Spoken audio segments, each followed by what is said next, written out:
తెలంగాణ అందరికీ నమస్కారం.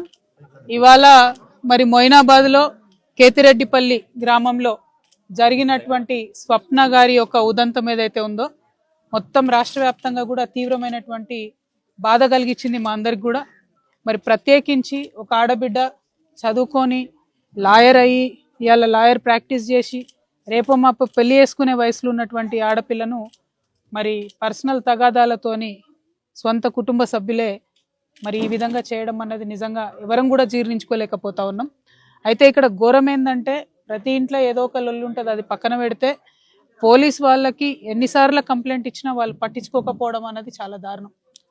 ఒకవేళ వాళ్ళు పట్టించుకొని సీరియస్గా యాక్షన్ తీసుకొని అంతకుముందే బలంగా ఈ నిందితులను బెదిరించినట్టయితే ఇట్లా ఇంత దారుణం జరగకపోతుండే అనేది మా సంబంధించినటువంటి ప్రతి ఒక్కరు ఇక్కడ చెప్తున్నమాట.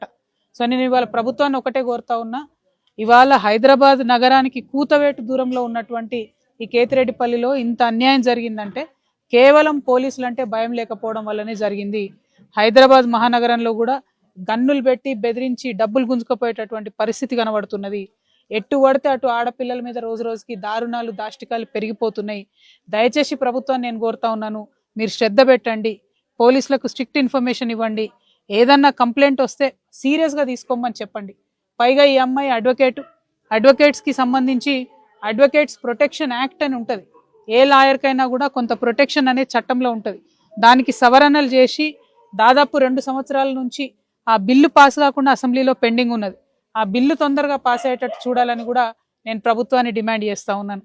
ఇక్కడ ఒక ఆడబిడ్డ మీద ఒక న్యాయవాది మీద జరిగినటువంటి ఈ దాడికి తక్షణమే సీఎం గారు స్పందించాలి.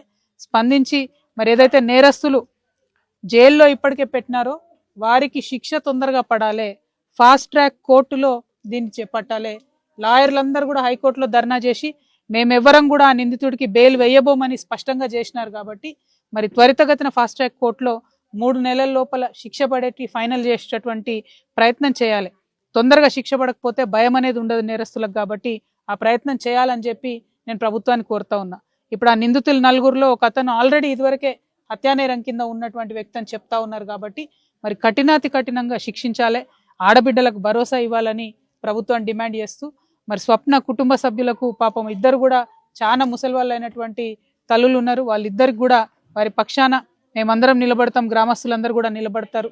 ఆ భగవంతుడు ఆ కుటుంబానికి ధైర్యాన్ని ఇవ్వాలని చెప్పి మనస్ఫూర్తిగా కోరుకుంటూ థ్యాంక్ యూ. జై తెలంగాణ. ముఖ్యమంత్రి గారి చేతుల్లో ఉంది కదా, ల్యాండ్ ఆర్డర్ ఏమైనా దారి తప్పుతుందని అనుకోవచ్చు? ఈ విషయం 100% అండి. ఈ హైదరాబాద్ మహానగరంలో మొన్న అగ్ని ప్రమాదానికి గురై దాదాపు ఇప్పటి వరకు గత సంవత్సరంలో 22 మంది చనిపోతే హోమ్ మినిస్టర్ అయినటువంటి సీఎం గారు, ఆయన్నే మున్సిపల్ శాఖ కూడా ఉన్నది, కనీసం ఒక్కరిని కూడా పోయి ఆయన చూడలేదు. అసలు ఏం జరుగుతుందని పట్టించుకోలేదు. అంటే ముఖ్యమంత్రి దగ్గర ఇన్ని శాఖలు ఉండడంతో విద్యాశాఖ, హోంశాఖ, మున్సిపల్ శాఖ ఏది కూడా కరెక్ట్గా ఆయన చూసుకోలేకపోతున్నారని అనిపిస్తున్నది. ఎందుకంటే ఒక పక్క గురుకులాలలో అందరు కూడా పిల్లలు విషాహారం దించి చనిపోతున్నారు. నిన్న మొన్న ఒక పాము గుట్టి చనిపోయిన గురుకులాలలో. ఇంకో పక్క నేరాలు పెరిగిపోతున్నాయి, ఆడపిల్లల మీద దారుణంగా నేరాలు పెరిగిపోతున్నాయి. ముసలి వాళ్ళు అపార్ట్మెంట్లో ఉండాలంటే హైదరాబాద్లో భయపడేటటువంటి పరిస్థితి వచ్చింది. ఇవాళ ఈ దాష్టికం జరిగింది. అంటే పోలీస్ వ్యవస్థను కూడా మరి చాలా సీరియస్గా డీజీపీ గారు కూడా ఈ అంశాన్ని తీసుకొని మరి కంప్లైంట్ అన్నిసార్లు ఇస్తే ఎందుకు పట్టించుకోలేదు, ఆ అంశం మీద ప్రజలకు స్పష్టత ఇవ్వాల్సినటువంటి అవసరం ఉన్నది. పెండింగ్ ఉన్నటువంటి లాయర్స్ యాక్ట్ ఏదైతే ఉందో, ప్రొటెక్షన్ ఆఫ్ లాయర్స్ యాక్ట్, అది కూడా త్వరితగతిన పాస్ చేసుకోవాలి. వీలైతే ఈ బడ్జెట్ సెషన్లోనే పాస్ చేయాలని నేను ప్రభుత్వాన్ని డిమాండ్ చేస్తా ఉన్నాను. Thank you. జై తెలంగాణ.